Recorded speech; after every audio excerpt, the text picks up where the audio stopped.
Okay. Sorry, I just cleared my throat directly in your ear, but here I am. Stream time. It's time for the stream. I have a slushie, and we're going to do the thing.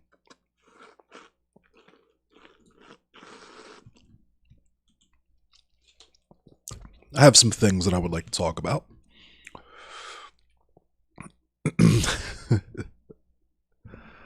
um...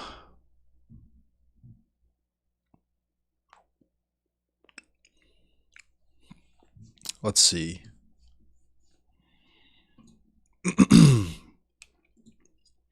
So I'm going to start off by saying, of course, free Keith Davis Jr., abolish the Baltimore Police Department. They are one of the largest and most exploitative government-sanctioned criminal organizations in the country. The Baltimore Police Department locks up more black youth than any other state in the country. Yo, what's up, Kuma? So on that note of the Baltimore Police Department being crooks, criminals, shysters, and scammers, we have this piece here. A Baltimore cop stripped of police powers after fatally shooting an unarmed teen, was kept on payroll for 28 years. Just think about that for a second. So, this police officer...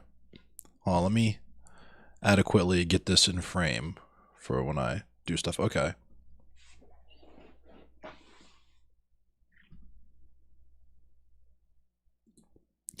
So, this police officer shot an unarmed teen. Surprise, surprise. The cops, as we all know, that the cops literally cannot stop killing unarmed innocent people. But anyway, this Baltimore cop fatally shot this unarmed teen. Well, let me just start over. Blah. So this Baltimore PD officer fatally shot this unarmed teen, as the police do. That's, what they do. And he had his police powers stripped, but he was apparently kept on payroll for 28 years because, Blue Lives Matter and such. So, an Inspector General report faults BPD for keeping an officer on the force with full benefits and generous overtime. And if you're familiar with Baltimore's police situation, you understand what it means when they say ample overtime, generous overtime.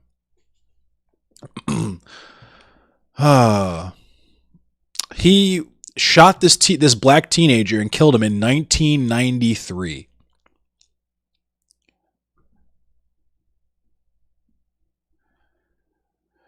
When Inspector General Isabel, look at this guy. He looks like he's just ready. That guy just looks like he's stoked to wake up in the morning, pour himself a cup of Folgers, kiss his wife on the mouth, walk out the door, and spray up some unarmed black teenagers. The complaint alleged that Gorwell received preferential treatment by being allowed to work for the building security unit to which he was not assigned, and reportedly racked up overtime acting as a guard for the Fraternal Order of Police, Lodge 3, the bargaining unit for city police. Wild.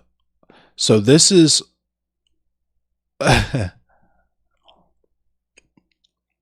Between 2016 and 2020, for example, he received $158,804 in overtime pay on top of his regular salary, which puts his total pay over 5 years to nearly $600,000.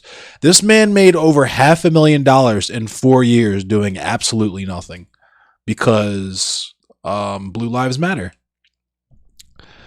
Abolish the police, free Keith Davis Jr. This shit is, I don't understand how people accept this shit. I don't understand how you can be like, oh yeah, the police are there to protect us. They do a great job. We need the police. The society needs the police in order to function.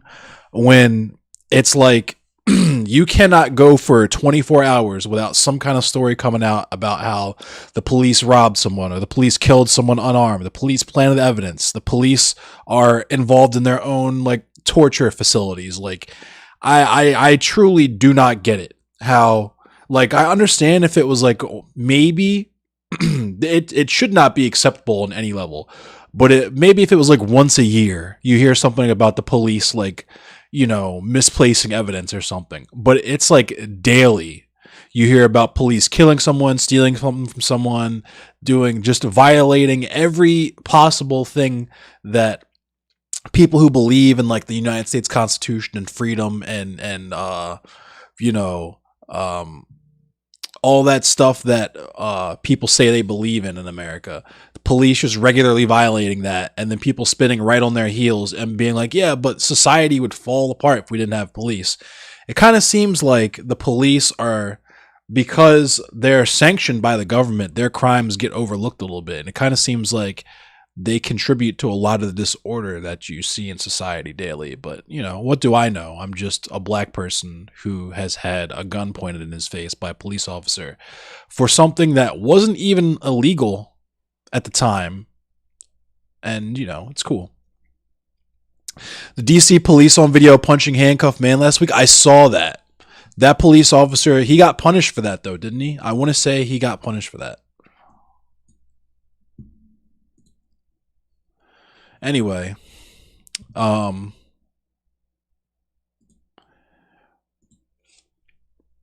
related to COVID, I want to show you guys a couple of tweets that really resonated with me because they are really funny. All right. This first one is by the boy Edward Snowden. This is a tweet by Edward Snowden that says, when people are like, they go and chip me to make, or excuse me. There's a tweet by Edward Snowden that says, when people are like, they're going to microchip me to talk to the satellites, I'm like, my man, can you imagine how much people would pay for an unlimited plan phone that you never have to charge? And you think they're just going to put it in you for free? You don't even have health insurance. Edward Snowden with the heat. And I got another tweet to show you all that's mad funny. And here's Ken Klippenstein says, it is fucking insane to me that members of Congress are allowed to trade stock, which is true. And hang on, let me show you what he's probably referencing now. Oh my God, of course it's paywalled. Hang on. Hey, what's up, Jenna? Thanks for stopping by.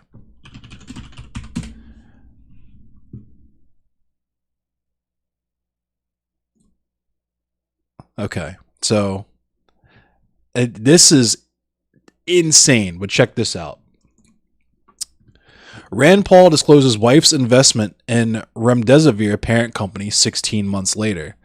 Senator Rand Paul on Wednesday filed documents showing that his wife invested in Gilead Sciences, which makes antiviral drugs, shortly before COVID-19 was classified a pandemic, per the Washington Post. Paul, who has repeatedly downplayed the severity of COVID-19, missed the filing deadline for such disclosures by 16 months, saying he did not know about the investment at the time, which I smell bullshit. Paul filed documents with the Senate on Wednesday showing that his wife, Kelly Paul, had bought stock in Gilead, which manufactures Remdesivir, on February 26, 2020. So weird. You happen to invest in the company that produces Remdesivir like the same month that the president caught COVID? How very strange. No, I'm sorry. That timeline is off. I thought it was February 2021. That's February in 2020.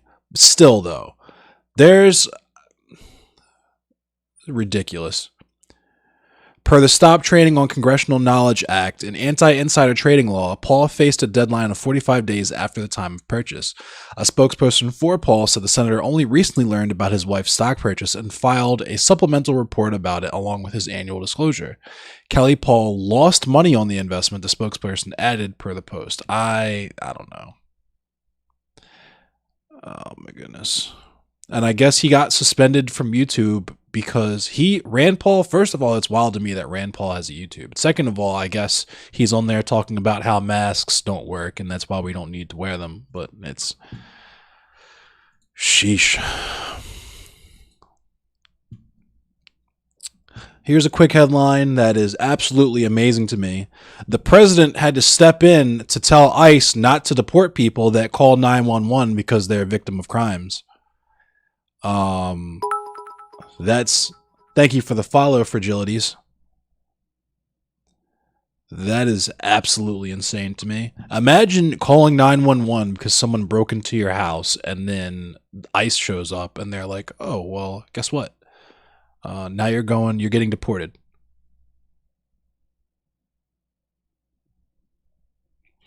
All right. So, let's see what else. Some COVID news. Oh, speaking of like crazy nut job conservatives, hang on. Let's check this out. Two children arrested right here at the San Ysidro Port of Entry trying to make his way back here into the United States. Now, according to investigators, the 40-year-old father who runs a surf shop in Santa Barbara is jailed on suspicion of killing his two children. This picture released by the Baja California Attorney General's office shows who they say is the 40-year-old father checking into Rosarito, Mexico's City Express Hotel with his 3-year-old daughter Saturday. His 1-year-old son not seen in the picture. 2 days later, early Monday, around 2:54 a.m., Mexican investigators say all three left together. But more than 3 hours later, 6:33 a.m., investigators say the father returned to the hotel without his children. Me dio miedo, tristeza. This farm worker says he was scared, sad, and brought to tears when he found the children's bodies in their diapers near the El Descanso Ranch, 19 miles away from their hotel. Investigators say the 3-year-old girl and 1-year-old boy were stabbed to death multiple times. Stabbed his own children to death. Nearby. 2 hours after the toddlers' bodies were found, their father seen leaving the hotel. U.S. border officers arrested him trying to make his way back into the States. Now the children's mother, who reported her husband and children missing, left grieving, wondering why. Omari Fleming, NBC7. That's a new level. You stabbed your kids to death with a spearfishing gun. A criminal complaint alleges that he told the FBI that he killed his children because he believed they were going to grow into monsters, and that conspiracy theories led him to believe that his wife had passed down her serpent DNA to the children. What the fuck, dude?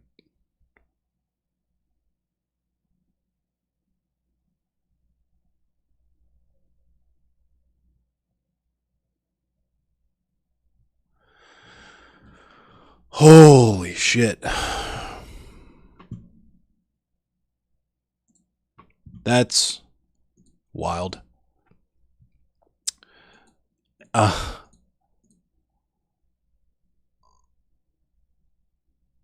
Yeah. So, as if things were not apocalyptic enough, what with the world burning to death due to climate change and the global pandemic that seems to produce new variants every time we decide that we want to start paying attention to it again, there's also a potentially hazardous asteroid 1,640 feet wide that could collide with the Earth in 161 years, I guess. So, yeah, that's cool.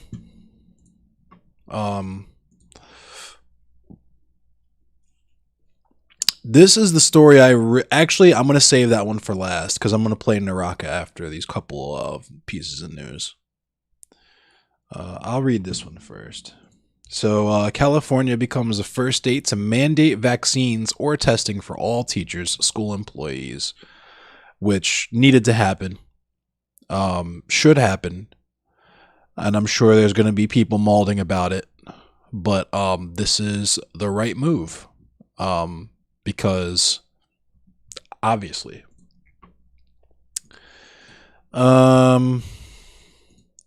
And the FDA is expected to authorize COVID-19 vaccine booster shots for some immunocompromised people within the next 48 hours. So let's check out what Fauci has to say about the new ouchie. DC did it too. That makes sense. Fauci, welcome to the program. You know, I know you're worried. I know many parents are at peak worry. This is back to school moment around the corner. What is the key thing that you're focusing on in this regard right now about children? Well, the best ways, Christiane, to protect children is to surround them to the extent possible with people who are eligible to be vaccinated, who are vaccinated.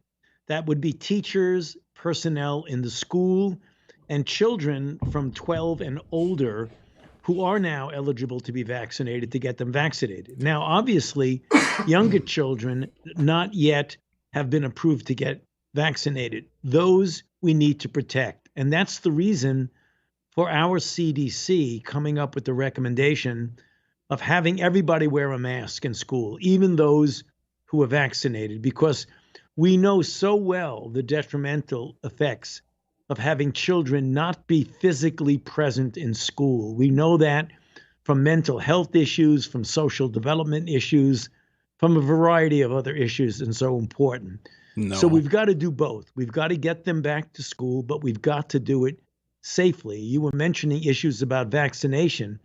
It just is extraordinary when you have vaccines that have been proven through hundreds of millions of doses to be highly effective and safe, even against this very troublesome Delta variant. And yet we still have recalcitrance in some areas of the country of people who just don't want to get vaccinated. It's almost inexplicable that that's the case.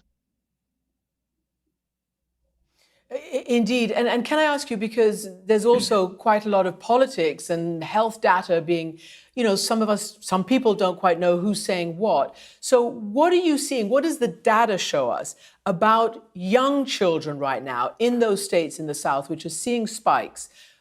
Are they getting sick? How sick? For instance, the Florida governor says he's seeing no difference in proportions of admissions.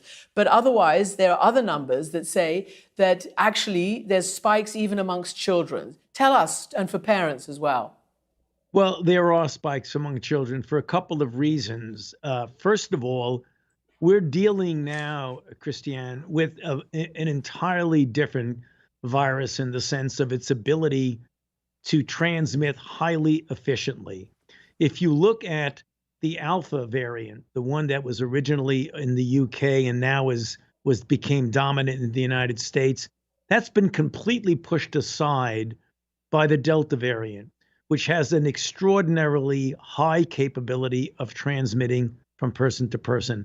The level of virus in the nasopharynx of people who have the Delta variant is much, much higher than that in the nasopharynx of people who were originally infected with the Alpha variant. So what you're seeing is for everyone involved, there's a greater chance if you're unvaccinated to get infected. That's point number one. Point number two, in the United States, we have, for the most part, done very well in getting the elderly vaccinated. We have more than 85% of individuals older than 65 who've had at least one dose. And that is really quite good. So when you look at a highly efficient virus in transmission, and you look at the relative proportion of vulnerable people, relatively speaking, the young are now more vulnerable because they are in the cohort who's under-vaccinated, either children like 12 to 15, 12 to 18, who are eligible, who are not yet gotten vaccinated when they should, or the children who are too young to get vaccinated. So when you look anywhere in a hospital, you are seeing a relative proportion of people who are sick are leaning much more towards a younger group. And that's not surprising. The combination of a highly efficient virus in transmitting together with a relatively unprotected group when you compare them to the older individuals. So regarding the children and the parents, I know you back a vaccine mandate for teachers. I don't know whether you have really realistic hope for that to happen, but in some states, some children and school authorities are being banned by the governors and by the local authorities from actually wearing masks. Yeah. Is that even a viable concern? We're seeing some schools just take matters into their own hand and mandate their own mask mandates. Right. I mean, that to me is so disconcerting, Christiane, when you have authorities for reasons that, I mean, I can't explain. Is it political? Is it libertarian? What is it? I mean, how can you prevent the local authorities from doing what it takes to protect the children? For what reason is more important? Hold on. Yeah, there's schools banning masks, Kuma. Governor Ron DeSantis, aka Death Santis, actually stated that if teachers in schools in Florida mandate that children have to wear masks, they will get their salaries withheld. That's something that happened. I went over that on Monday. It's pretty nuts. And protecting the health of the children. And that's the thing that, as you probably know, as you led into in the introduction, is the reason for such friction and for such conflict. And it got even better because he blamed the kids. Like, basically, we all know that the reason we do live in the worst timeline, but the reason why Florida is the way that it is because of how poorly Ron DeSantis has handled this whole COVID situation. And when asked about the fact that children are now, like, Florida now has the most hospitalized children from COVID-19 in the entire country. When asked about that, he got mad and told the reporter to stop blaming the children for not wearing masks and blaming them for catching COVID.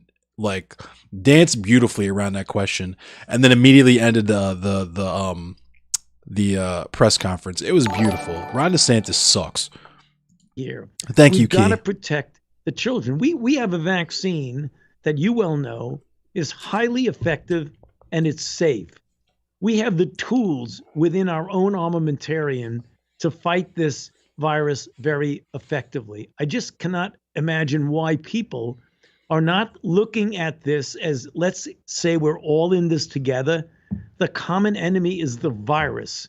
Let's not the common enemy be arguing with each other and have ideological differences dictate whether or not you're going to get vaccinated or not.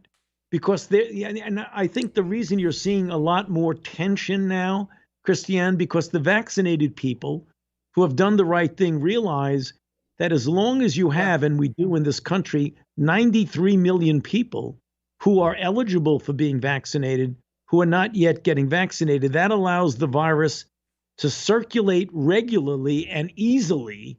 And therefore, you have the possibility of the emergence of another variant that might actually evade the vaccine that the people who've been vaccinated with. So you're not only negatively impacting potentially your own health by not getting vaccinated, you're becoming part of a potential problem that would lead to the development or the evolution of another variant. That's the problem. And staying on the science for a moment, because I do want to get to Tristan? some of these issues that you've raised. Obviously, they're really obviously important and life and death. Do you have any anticipation, or when do you think children under 12 might be authorized, or a vaccine might be authorized for children under the age of 12? Well, we're doing the clinical studies now on what's called age de-escalation. We're looking for the safety and the ability to induce a proper immune response and the proper dose for that for children from 11 to 9, and then 9 to 6, and then 6 to 2, and then 6 months to 2 years. We're well into those studies. Thus far, things look good, but then it's left up to a regulatory decision. What's going to be the regulatory mechanism to get the approval to get these younger children vaccinated? So we're doing the science. That's being done in a quick pace. We'll have to wait for the regulatory decision. I hope that is as we get into the fall, late fall, early winter. So that's just around the corner. That's some encouragement. And what Yes. about the other regulatory decision that many in the unvaccinated camp point to? These vaccines have only received emergency authorization. Do you have any expectation that those which are on the market right now will get full authorization by the FDA and maybe have a psychological effect on those who continue to say they're worried about them? Well, we never want to get ahead of the regulatory agency because then you will get the kind of pushback that would say you were unduly influencing them, and you have the counterproductive effect of saying, well, maybe it isn't so safe, but they approved it because you pushed them. They have their own process. I was just about to which say has that. served us well. I believe, Christiane, that this is going to be very soon. I can't predict, but I certainly hope it will be within the next couple of weeks. And when Oh, you wow, get that's that in the soon. next couple of Wow. weeks, two things are going to happen. One, individuals who are waiting for that imprimatur of a full approval will say, okay, now I'm more confident. But then you will also have a situation where individual entities at the local level will feel more empowered to mandate. For example, colleges, universities, large businesses would feel much more comfortable if they want to do a local mandate when you have a fully approved vaccine. And again, I don't know when it's going to happen, but I hope it's going to be in the next few weeks before we come to the end of August. That's really soon. That's sooner Wow, than I that thought. is that would be amazing, certainly. Can I ask you about antibodies and boosters? Many of the elderly who have been vaccinated, is there an issue? Does the data show that the antibodies last? Do they need boosters? How effective 6 months down the line now are some of the vaccines that have already, been administered? Well, you have to look at it from two standpoints because this is sometimes confusing. When you look at immune compromised people, namely those with cancers, those on chemotherapy for a variety of diseases, those who have immune depression of some sort or another, they likely never got a good immune response to begin with. In fact, we know they generally don't get a good immune response. We think they should get that additional boost sooner rather than later, very soon. And I hope that's going to be very soon. Then there's the question that you asked about otherwise normal people of various ages. Are we seeing an attenuation of the immune response as well as an attenuation in the effectiveness of the vaccine, which is complicated because now, today, most of us are dealing with a Delta variant? The answer to your question is that we are now rapidly doing the studies to try and determine to whom, when, and what kind of a booster we're going to be doing. So you're going to be hearing about that reasonably soon. If you look at studies from Israel, from the UK, from other places, and even the company studies, there's no doubt that the protection over time does attenuate. The real question is going to be, when do you get to the point where in an orderly fashion, if you do have to boost, how do you do that? And how do you do it in a way that's orderly and fair? All of these things, Christiane, are under very active discussion right now. And of course, if you broaden it out from the United States or some of our rich Western, developed nations, the fairness issue is already being challenged by the WHO, who is saying don't do boosters as long as the rest of the world hasn't even had, one vaccine. Where do you stand on that? Yeah, I believe we can do both. I really do. I believe that the rich countries, including the United States, which is already doing a lot. We already have now 500 million doses that are going to go out, plus 80 of our own supply, plus 4 billion in COVAX. So we're doing a lot, but I believe we can do more. And if we do more, I hope the other rich countries will do more. And the way to do that is to expand the capacity of the companies that have the capability of making it and to develop the capability in other countries to be able to do that. They should If we actually put enough resources in. I believe we can do both. No. We can get the lower and middle income countries I got to step in. that are not getting. It's not a resource issue. It's a patent issue. The companies that make the vaccines obviously don't make money if they give them away for free. So that's the issue. Adequately vaccinated yet to get them vaccinated as quickly as we possibly can, at the same time as we address the situation of the potential need for boosters to get an adequate and durable response. And on the political issue, you've obviously been around a long time. I mean, going all the way back to AIDS, HIV, and before. You've seen the political battles over these health matters. When you look at the political issue in the US and compare it, let's say, to France, also quite hesitant, quite hostile in certain sectors, until the president himself came and issued not just vaccine mandates, but also vaccine passes. They're literally, you can't do certain things if you're not vaccinated. And that has created a massive uptick in vaccination. Where do you stand on that leadership, gamble, if you like, in matters of life and death? Yes, what we're going to have very likely, Christiane, and it gets to the question you asked me a moment ago, and that is when we get the full approval of the vaccines, you are going to see a couple of things. You're going to see the local authorities essentially implementing mandates at the local level. And you will very likely see, as we have seen thus far, for example, with the Veterans Administration, you're going to see government agencies for those who work for and are connected with the federal government to have a mandate.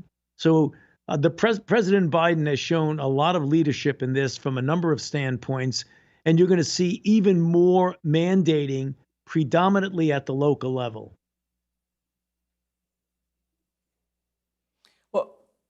I think that's really interesting and really trying to digest what you've just said, because this is all sort of moving the ball forward, as I say, at this incredibly important time with schools opening.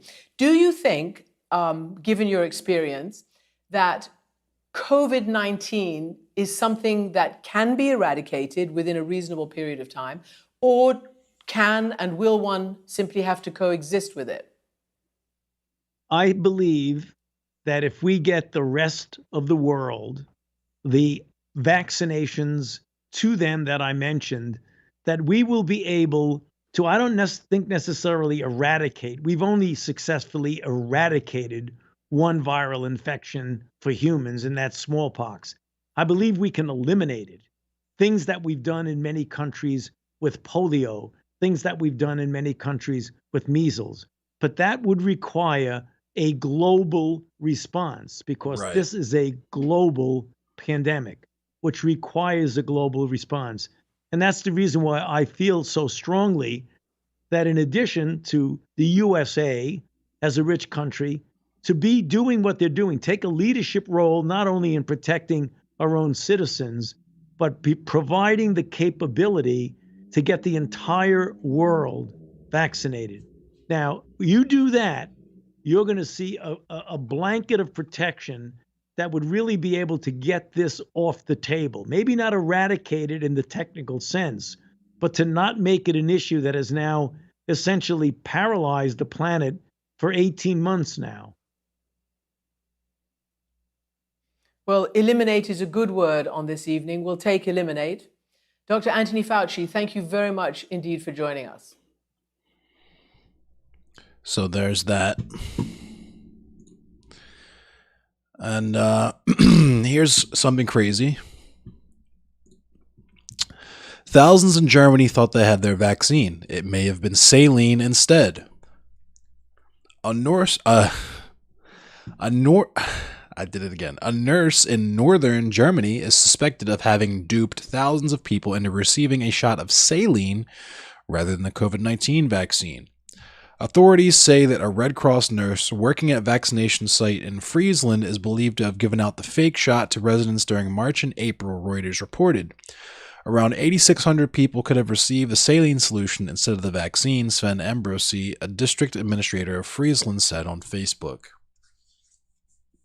Wild. I'm totally shocked by the incident, Ambrosi said. The district of Friesland will do everything possible to ensure that the affected people receive their vaccination protection as soon as possible. The saline solution is not dangerous, but officials are urging anyone who got vaccinated at the Rothhausen Vaccination Center during that period to get vaccinated again.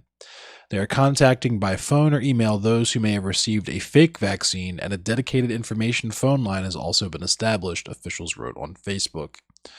Health officials in Lower Saxony said that the nurse in question had access to the vaccines because she was responsible for the preparation of vaccines and the preparation of syringes during her working hours in the vaccination center, CNN reported.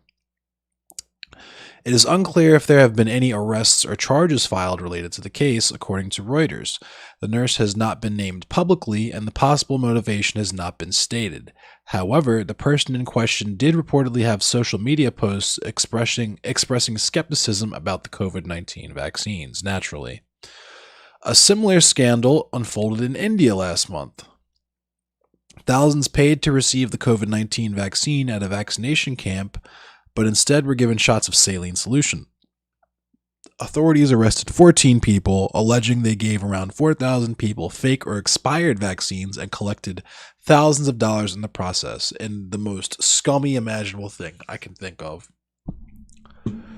This has been a real shit show, my friends. A real shit show. But it is what it is. So that's all I got for the news tonight. Thanks everybody for checking me out and watching. I'm going to end this stream now by saying free Keith Davis Jr., abolish the police. The Baltimore Police Department is a bunch of cricks, criminals, scammers, and shysters. And anyone who's had any interaction with the Baltimore Police Department knows this. And yeah, I'm going to play some Naraka. I'm going to come back. If you're watching the stream right now and you want to chill with me for longer, I'm going to start the stream up again in about 10 to 15 minutes. I got some chicken tenders here I'm trying to eat. And I'm going to play some Naraka Blade Point because that just came out today. And I'm really excited to finally play the finished version of that game. Ostensibly finished. Today was just the official release date.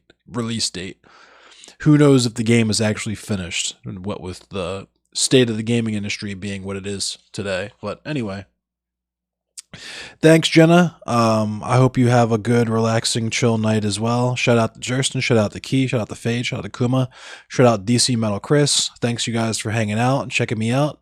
Like I said, I'll be ending this stream, but I'll be going live again in about 10 to 15 minutes to play some Naraka Blade Point. So if you want to come hang out and discuss anything that you heard on the news here, or really discuss anything, stuff that you feel like is important that I should talk about, then yeah, come back and do that and we'll check it out. But thanks again for watching, everyone. I appreciate all the support, and I'll see you in a few minutes. And if not in a few minutes, I'll catch you guys Friday. I'll be playing Dead by Daylight with Pixeled Paws and some other friends on Friday because it's Friday the 13th. But yep, that's all I got for now. I'll see you guys soon. Peace. Be safe.